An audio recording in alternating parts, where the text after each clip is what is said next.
Hello, today I'm going to talk to you about double-faced weaving. Double-faced tablet weaving is a very versatile technique.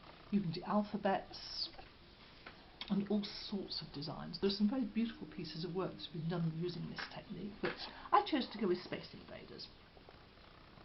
Now if you look along this band, you'll see that there are two types of Space Invader. There are these ones, which look a bit as though they're dancing, sort of slightly zigzaggy but nicely symmetrical. These two are done with alternate threading. 99% of double-faced tablet weaving is done with alternate threading. In alternate threading, the cards are threaded alternately, left to right, right to left, left to right, right to left, and each pair of cards effectively makes one little block in the diagram. Here, in what I'll call single-threaded, each card is threaded the same way. So you still have two cards making one little square, so to speak, on the finished result, but they're in a sort of parallel lines rather than little arrows. The advantage of this is that you get very nice blocky edges, but it's unpredictable. Depending on how and where you start, you'll sometimes get a single line, and sometimes, like on this one, get a double line. It all depends on where you are. So it does give a nice result, but you can't always be exactly sure what you'll get, and you get occasional odd wibblies when changing. But I liked both, so I've gone with both. The important thing to remember is whichever you use, you must have a warp twine border. The warp twine border is this little V down the edge. That's a pair of cards at the edge that are alternately threaded, i.e. one facing each way, and they are turned continually in the same direction for the whole pattern, unless it becomes too twisted, and then you reverse and keep going as far as you can that way. If you don't have a warp twine border, your weaving will be very floppy around the edges. I know, because I did a piece without a warp twine border and it was very, very floppy, so this time I'm putting a proper edge on it.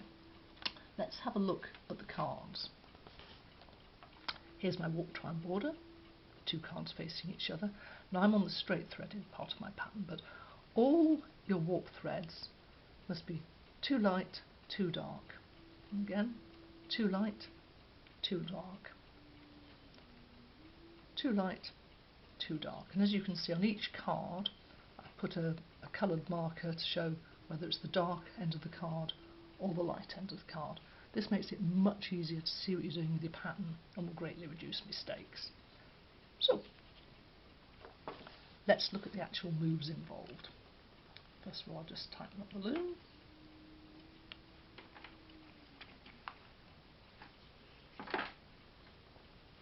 Let's just straight off. Now, first of all, I'm going to, before I do anything else on each move, I always do my border. So I'm going to turn my two border cards, which are kind of going backwards, turn them backwards.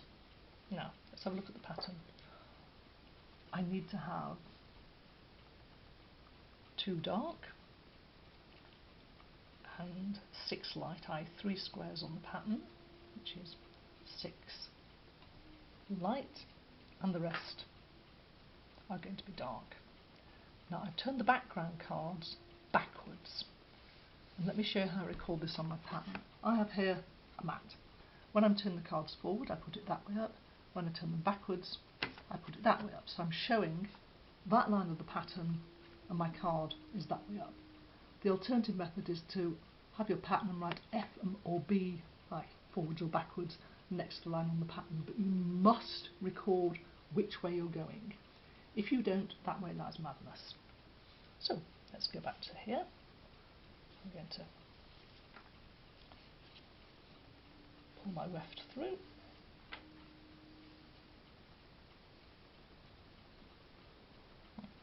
And again, I'm going to turn my border cards.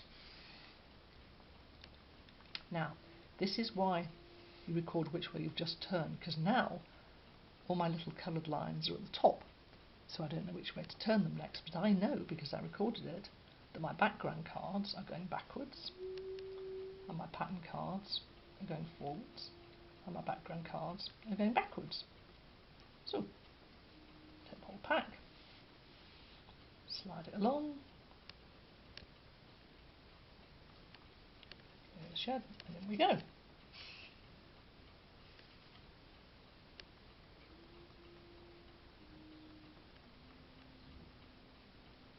Now next slide, I turn my marker over and I have 2 squares like that. So first of all, I do my warp twine border, going down like that. I get my pack, and now I've got the pattern going, the background going forward. So 1, 2, 3 pairs going forwards,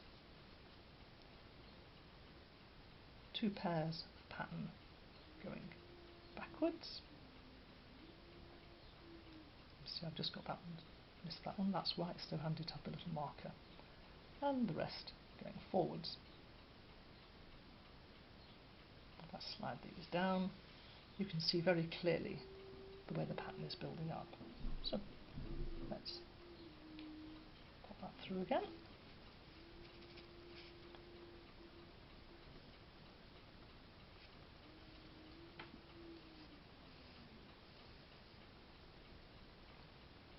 And now the second pick, as it's called. And again, the background cards, according to my marker, are turning forwards. The pattern cards are turning backwards. And the background cards turn forwards. Slide them all together.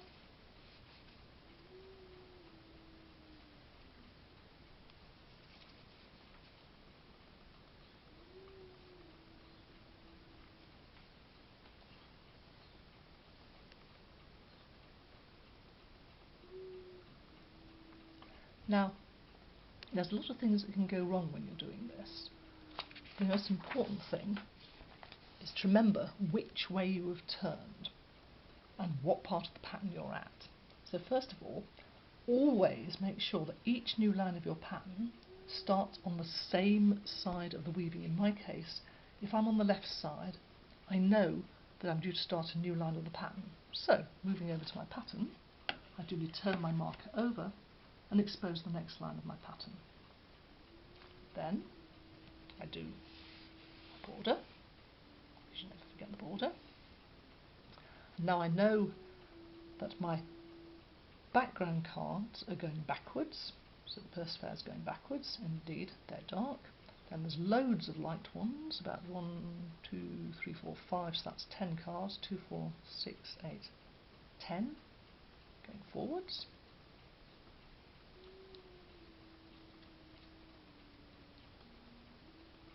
Two, that's the square going backwards, and the pair, the square going forwards. Oops. Those.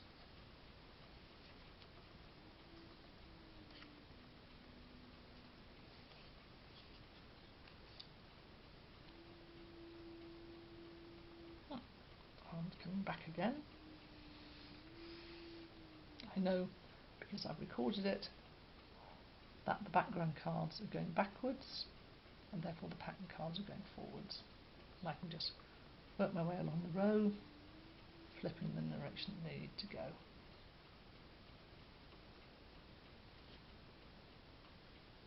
If you've got a large pattern, you can work with multiple blocks and separate them out and turn them all in different sets, but I'm just doing it this way.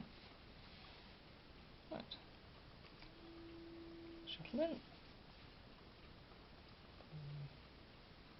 Left across.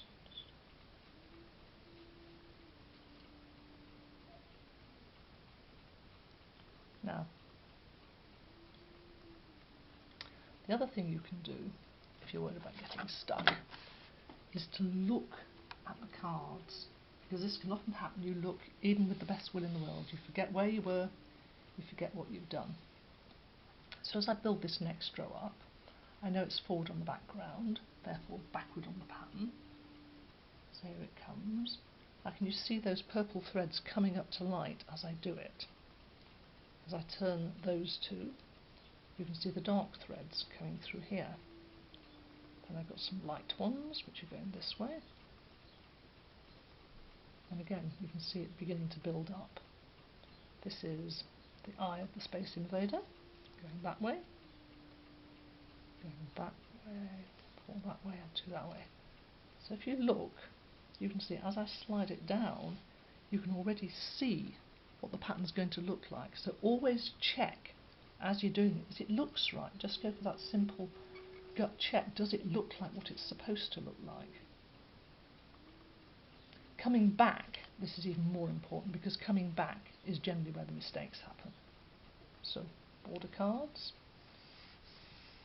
Now, I know I'm supposed to be going forward in the background, but let's suppose I've forgotten and I'm not sure which way to go. Suppose I turn them backwards by mistake. Can you see there's purples coming up where I don't want them?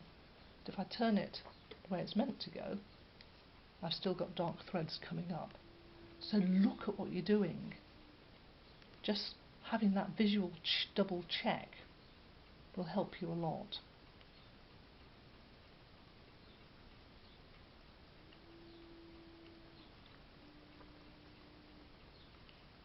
So, get the shed together and look, and I can see that that looks like the line I want in my pattern. I can see building up there, bit of space, top the Space Invader's eye, going down, space, and then the Space Invader's leg. So I know it's the right pattern, even if I'm concerned about what's happening, and you've got to keep that eye on it to see what